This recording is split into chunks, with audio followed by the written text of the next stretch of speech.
Hello fellow collectors, Frank TTM here, back with another TTM Success video. TTM stands for Through the Mail. This is Through the Mail autographs.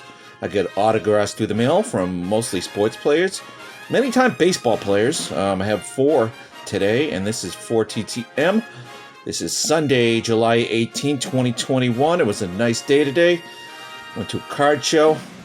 2 card shows. I did another video about it. If you want to check out, see what I got a lot of good TTM fuel and some nice stuff, check out that video.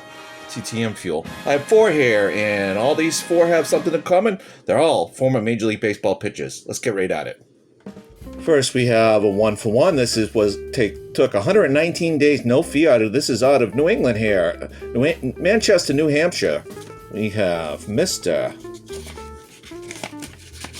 Skip Lockwood on this 1981 Topps for the set. This is Claude Edward Lockwood, otherwise known as Skip Lockwood. He was born on August 17, 1946 in Rosendale, Massachusetts. He's a local guy.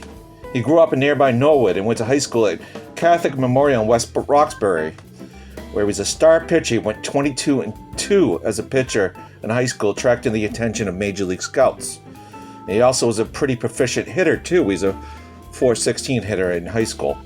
Lockwood was a 6'1" right-handed throwing pitcher that played 12 seasons in the big leagues, 69-80 with the Seattle Pilots for a late season call-up in 69, 4 seasons with the Milwaukee Brewers, 1 season with the California Angels, 5 seasons with the New York Mets, and 1 season with my hometown Boston Red Sox. He was initially signed by the Kansas City Athletics as an amateur free agent on June 10th, 1964 as a third baseman, around 2 months shy of his 18th birthday. And after several years in the A's minor league system as a dual third baseman and pitcher, he took on primarily a pitching role in 1968. The following year, in 1969, he was the 46th pick by the Seattle Pilots in the expansion draft, and he debuted in the majors with the Pilots in August. His first several seasons, Lockwood was primarily as a starter with the Brewers. His best season was perhaps in 1971, as he posted a 10-15 record with the last place Brewers with a 3.33 ERA in 32 starts and 208 innings pitched. Later part of his career, he was primarily a reliever, and he had a 2.80 ERA in 5 seasons as a reliever with the New York Mets, posting a 1.49 ERA in his first and last seasons with them. For his career, Lockwood had 57 wins and 97 losses. He had a 3.55 ERA in 420 pitches appearances, 106 of them starts. He walked 490 and struck out 829 in 1,236 innings pitched, with 16 complete games, 5 shutouts, and 68 saves. After his career, Mr. Lockwood pursued a career in sports psychology and entered a partnership at Chestnut Hill Medical Center in Greater Boston with Dr. Harvey Dolberg, director of sports psychology, for a time. Though they were perhaps ahead of their time, sports psychology hasn't quite taken off yet, and not many professional athletes sought their services at the time. So, thank you so much. That looks great on the 81 Topps, Mr. Lockwood. I do appreciate it very much. Next in the box, we have a 3-for-3 in 23 days, no fee, out of Tampa, Florida, St. Petersburg, Florida. We have Mr. Jim Clancy on this 1987 Topps for the set. Blue ink, 1981 Topps for the set. And blue ink, and I got him on the 90 Topps with the Astros. This is James Clancy. He was born on December 18th, 1955 in Chicago, Illinois. He was a 6'4" right-handed throwing pitcher that played 15 seasons in the majors, mostly as a starter with the Toronto Blue Jays, mostly 12 seasons from 77 to 88, and he spent 2.5 seasons with the Houston Astros, and he spent a half a season in his final year in 1991 with the Atlanta Braves. Clancy was initially drafted at 18 years old by the Texas Rangers in the 4th round of the 1974 MLB June Amateur Draft out of St. Rita High School in Chicago. And after a few years in the minors with the Rangers, he was selected by the Blue Jays in the 1976 expansion draft, another expansion draft guy. As a starter with Toronto, Clancy won in double figures 8 times, while best in 200 innings 5 times, with a peak of a 16-4 record with a 3.71 ERA in 40 starts during an All-Star 1982 season. So only All-Star selection. After the 88 season, Clancy became a free agent, moved to the Houston Astros. After going 7-14 his first year with Houston, he moved to the bullpen the following summer. Late in the 1991 season, he was dealt to the Atlanta Braves. He made his last big league appearance in the 1991 World Series, appearing in 3 games, earning the victory in Game 3. It was the only time in his career he was in the World Series, as the Braves lost to the Twins in 7 games. It was quite a series. Clancy once again became a free agent after the 91 season and signed a minor league deal with the Chicago Cubs, but retired during spring training in 1992. For his career, Clancy won 140 games and lost 167 with a 4.23 ERA. He struck out 1,422 and walked 947 in 2,517 1/3 innings pitch. And 472 pitching appearances, 381 on the starts. He had 74 complete games, 11 in shutouts, and 10 saves. Thank you so much, Mr. Clancy. I do appreciate it quite a bit. Thank you. Next to the box, we have a 3 for 3 and 9 light and quick days. No fee out of Jacksonville, Florida. We have Mr. And he did sign some questions. Did answer some questions. And he's Mr. Storm Davis.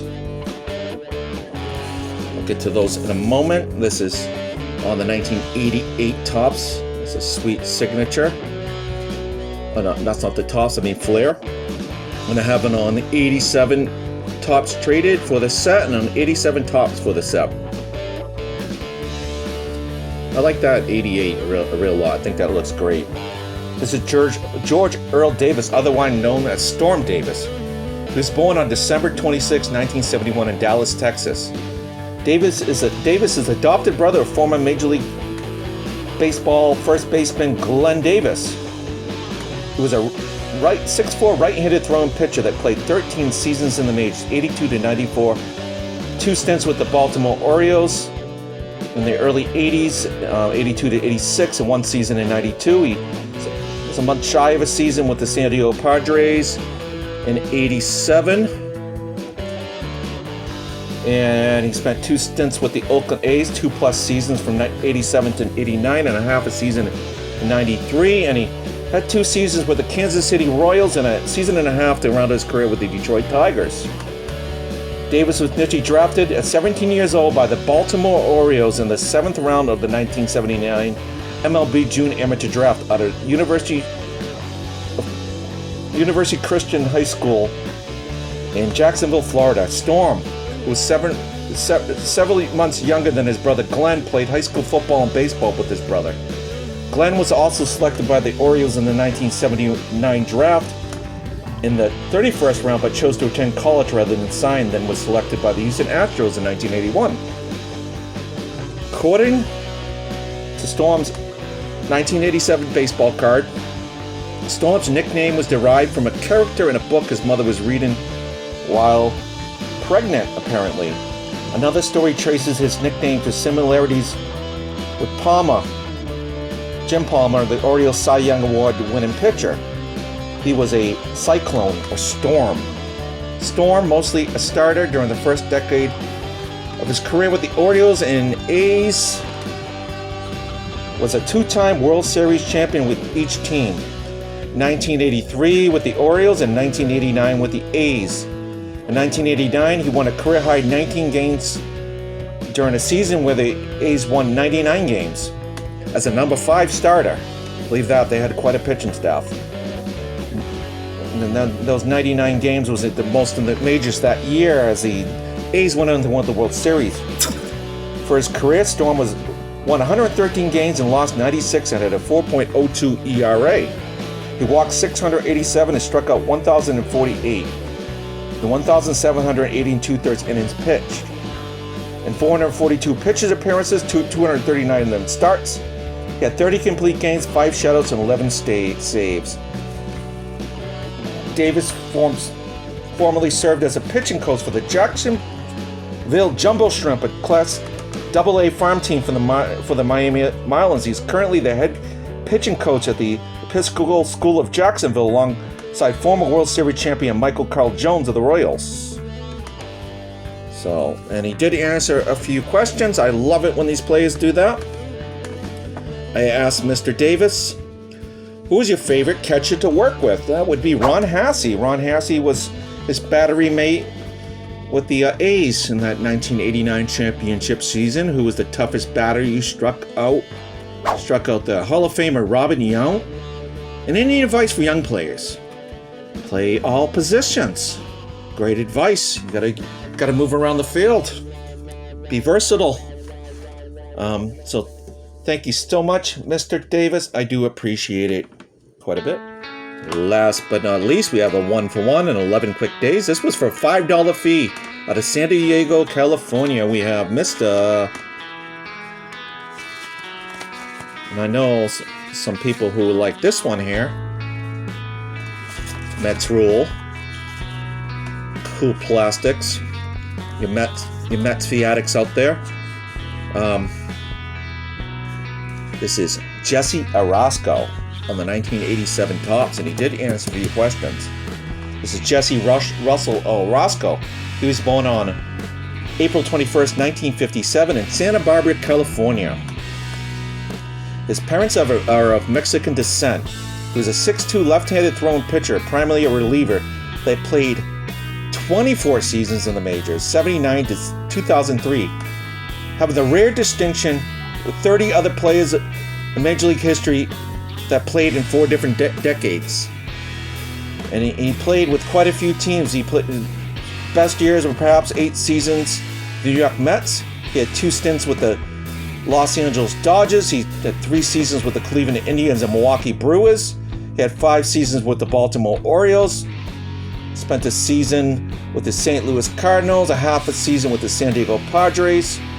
Actually, and during that his last season, he was at the Padres and the New York Yankees and the Minnesota Twins. He was drafted by the Twins in the second round of the 1978 MLB January draft from Santa Barbara City College and was traded to New York Mets a year later after 1 minor league season. Orozco had his best season in the early and mid-'80s with the Mets. He had a career-best 1.47 ERA in 1983. That year, he also won 13 games and saved 17 with 110 innings pitched, making his first All-Star team and finished in 3rd in the National Cy Young Award voting. He had 31 saves in 1984, which is 3rd in the National League, and was 10-6 in 60 appearances. Good enough for his second and last All-Star selection. In 1985, he began sharing closing duties for the Mets with right-handed pitcher Roger McDowell, giving the Mets a vaunted lefty-righty combo coming to the bullpen to close games. At his peak, Orozco was virtually unhittable against left-handed batters. During his last several years, he was used almost exclusively in that role as a lefty specialist. And of course, he was a clutch pitcher in the '86 postseason. And I won't elaborate on that too much, but you know the story. He threw the final out of the series. And he also won a ring with the Los Angeles Dodgers, though he did not pitch in the World Series in '88. On August 17, 1999, Orozco broke the record for games pitched in the majors, then held by Dennis Eckersley. Appearance number 1,072 came in Baltimore's Camden Yards as a member of the Orioles. For his career, he made 1,252 pitching appearances, which still stands as a record to this day. All but 4 of them were relief appearances. In his career, he won 87 games and lost 80, and recorded 581 walks and striking at 1,179 and 1,295 and 1/3 innings pitch. He had 144 career saves. And he did answer a few questions as well. Who was his favorite catcher to work with? The great Gary Carter, of course, who played with the Mets. Shout out to Mets Rule. Your boy there. Toughest bat he struck out, Barry Bonds. Lefty on lefty there. Hope you would get him out. Any advice for young players? Work hard, be confident. Great advice. Thank you so much, Mr. Orozco. I do appreciate it. And I want to thank you for joining me today. And I want to thank Mrs. Skip Lockwood, Mr. Jim Clancy, Mrs. Storm Davis, Mr. Jesse Orozco for taking your time to sign my cards, and Mr. Davis and Mr. Orozco for taking your time to answer a few questions, which I always do appreciate. I do appreciate you signing so much. I do this for the fun of it. It's just a joy to get these cards in the mail.